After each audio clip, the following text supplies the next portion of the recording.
तलख बात और बहुत सारे लोगों को चुभेगी, मगर सच ये है कि टिकटॉक पर डिजिटल क्रिएशन के नाम पर जो धंधा चल रहा है वो बड़ा ही गंदा है। रातों रात वायरल होने और फिर डॉलर में खेलने वाली ये लड़कियां बदकिस्मती से नई नस्ल के लिए रोल मॉडल बन चुकी हैं, क्योंकि इसमें टैलेंट और मेहनत की बजाय सिर्फ खूबसूरत होना काफी होता है। और इन टिकटॉकर्स का लाइफस्टाइल और अयाशी हमारे मुल्क का बहुत बड़ा तबका अपनाने की ख्वाहिश रखता है।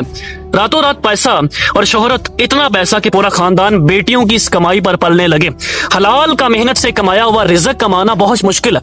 इतना मुश्किल है कि इस मुल्क के नौजवान मर्द डिजिटल क्रिएटर्स को देख लें जो graphic designing, web development, 3D animation, vlogging, video editing या इस जैसी किसी मुश्किल और मेहनत तलब फील्ड से वाबस्ता हैं। ये नौजवान अपनी फील्ड में सालों लगाकर भी वो हासिल नहीं कर सकते जो एक टिकटॉकर लड़कियां आईने के सामने खड़े होकर अपना गोरा सुर्ख होंठ दिखाकर 2 महीनों में हासिल करके दुबई छुट्टियां मनाने भी पहुंच जाती हैं। सब एक गरीब बदबूदार मोहल्ले से उठकर महंगे महंगे बंगलों में पहुंच जाती हैं। और सबसे बड़ी सहूलत जो उन लड़कियों के पास हर वक्त दस्तयाब होती है कि जब भी डॉलर्स की आमदन में कमी होने लगे तो अपनी एक नजेबा वीडियो खुद ही रिकॉर्ड करके मार्केट में फेंक दो और फिर से डॉलर बरसना शुरू। ऐसी लड़कियों के खानदान वाले चूंकि आदी हो जाते हैं, इसलिए कौन गैरत खाकर ऐसी लग्जरी लाइफ को ठोकर मारता है। कभी किसी एक आध केस में कोई गैरत कर ले तो कर ले, वरना 1-2 दिन की थू थू के बाद सब अपने धंधे पर लग जाते हैं। बैठकर बल्कि पांव पसार कर खाना किसे पसंद नहीं। इसके लिए इज्जत और गैरत जैसी फरसूदा चीजों की परवाह कौन करता है। ईमानदारी से बताएं कि आपके नजदीक डिजिटल क्रिएटर की तारीफ क्या है? वही जो जन्नत मिर्जा, अलीज़ा सहर, मिनाहिल मलिक और इमशा रहमान कर रही हैं? क्या वही डिजिटल क्रिएशन है? वही सज सवर कर आईने के सामने जिस्म और अदाएं दिखाना, डांस करना, जो मायनी गुफ्तगू और इशारे करना और 24 घंटे फजूल की बकबक को आप भी डिजिटल क्रिएशन समझते हैं तो मुबारक हो, आप भी भोले बादशाह हैं जनाब। आप ताजा तरीन वाकया एक और टिकटॉकर सना यूसुफ का है। बकौले लोगों के वो तो बहुत सादा और शरीफाना कंटेंट बनाती थी। मैंने उसकी एक मौत के बाद चंद वीडियोस देखी जिनमें वो कह रही थी कि लड़कों, शादी किसी पठानी या चित्राली लड़की से करना क्यों? क्योंकि वो मेरी तरह गोरी और खूबसूरत होती हैं।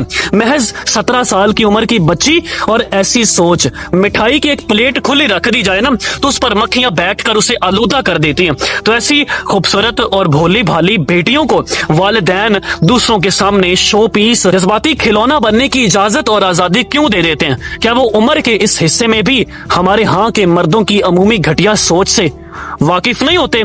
चले मान लिया कि वो 17 साल बच्ची साफ सुथरा कंटेंट बनाती थी, तो क्या देखने वाले उसे सिर्फ बच्ची समझते थे? क्या वो उसके सारे मर्द फॉलोअर्स उसे अपनी बहन की तरह नजरें झुकाकर देखते थे? क्या उसके फॉलोअर्स ने उस पर कभी भी बुरी नजर नहीं डाली होगी?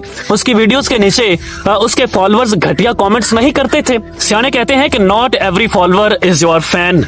आजकल के भोले वालिदैन ये क्यों नहीं समझते कि आपकी भोली भाली बेटी को हवस के पुजारी मासूम नजरों से नहीं देखते और उसके साथ वही कुछ करना चाहता है जो ऐसा मर्द किसी भी उम्र की औरत के साथ करने की ख्वाहिश रखता है। हमारी आज की नस्ल के पास पहले से कहीं बढ़कर मौके हैं अपनी बात कहने के, आगे बढ़ने के, अपना आप मनवाने के, अपने हालात बदलने के और तरक्की करने के, मगर उसके लिए जिस्म की नुमाइश जैसा शॉर्टकट अपनाने की बिल्कुल भी जरूरत नहीं है। ये हमारी इक़्तिदार नहीं है और ना ही ये हमारी तहजीब है। हमारी बेटियां हमारा फख्र हैं, बाप के सर पर रखी पगड़ी है, भाइयों के कांधे की चादर है। उनकी हया और खूबसूरती इतनी सस्ती नहीं है कि टिकटॉक पर टके टके के मर्दों के सामने बतौर तफरी पेश की जाए। और अगर वालिदैन ने अब भी अपनी आंखें ना खोली और इन वाकयात से इबरत ना पकड़ी तो आने वाले वक्त में ऐसे वाकयात से होने वाली तबाही बहुत भयानक होगी।